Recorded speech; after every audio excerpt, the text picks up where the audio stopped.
As you know, running is an incredibly beneficial form of exercise that can provide not only physical benefits, but mental clarity and stress relief. However, if you've had an injury that's prevented you from running for some time, getting back into it can be really challenging. One common mistake people make when they start running again after an injury is trying to get back to their old mileage too quickly. While it's important to push yourself and set goals, adding distance too quickly can lead to further injury, setbacks, and ultimately more time spent away from running. When you resume running after an injury, it's vital to start slow and gradually work your way up. This gradual approach allows your body to get used to the demands of running and help prevent future or repeat injuries.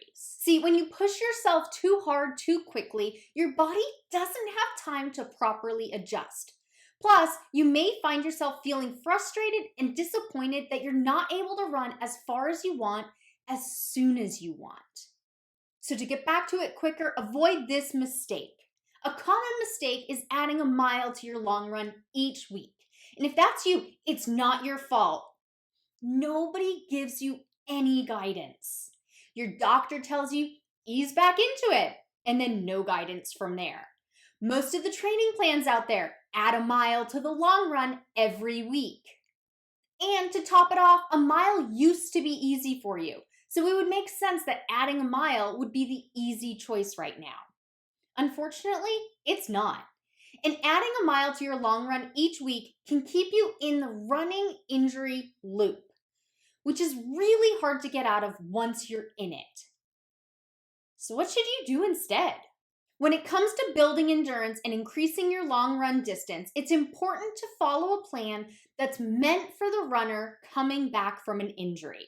Rather than forcing yourself to add a significant amount of mileage each week, starting at the right distance and following the 10p EFT rule can help you avoid injury.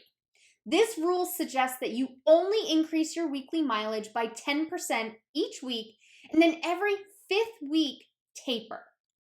By doing this, you don't overload your body and risk injury because you gradually build up over time so you can get to your goal distance in an effective and safe way. It's important to listen to your body and make adjustments as you go along. You can do this by choosing a plan that starts you where you need to be and progressively increases the distance over time. So how do you find a plan that's right for a runner coming back from injury? Finding a plan that follows 10p EFT is simple and can be done at first glance. First, you'll choose a training plan that you're interested in. Next, you're going to look at the overall picture. How much does the long run distance increase each week? How many days a week are the run distances different? And how much does the total weekly mileage increase each week? The first thing to look at is the long distance each week. And I choose this one because if it's adding a mile to the long run each week, skip it and find another plan. If the long run is less than a mile each week, check if it's less than or equal to 10%. And you'll be able to tell this because there will be a decimal point in the distance, and the number in position B is the same number or smaller than the number in position A of the week before. If the plan you chose passes that vibe check, move on to question 2. How many days a week does it suggest you run? Make sure this plan has you run at least 3 times a week by the end of the plan. If you're running once a week, that just isn't enough to make progress. Though I also don't recommend running more than 4 days a week for a runner coming back from an injury. And it's even better if it's starting at 3 or less running days a week.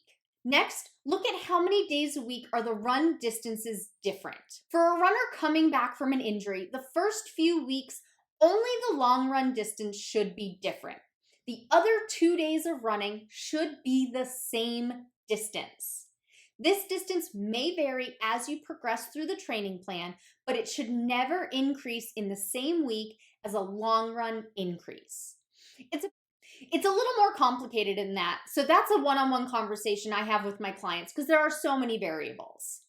Finally, check the total weekly mileage. It should increase by no more than 10% each week. And for runners coming back from an injury where you're only increasing the long distance each week, then the total weekly mileage should increase the exact same amount as the long run distance, because that's the only distance you're increasing. Okay, that's all for now. When you're coming back from an injury, it's important to slowly increase how much you run so you don't get hurt again. You can do this by finding a plan that follows 10p EFT instead of adding a mile to the long run each week. Remember, the key is to make steady, consistent progress over time. If you're looking for a plan that follows 10p EFT, go ahead and comment below and I can send you over a link to the ones I've developed.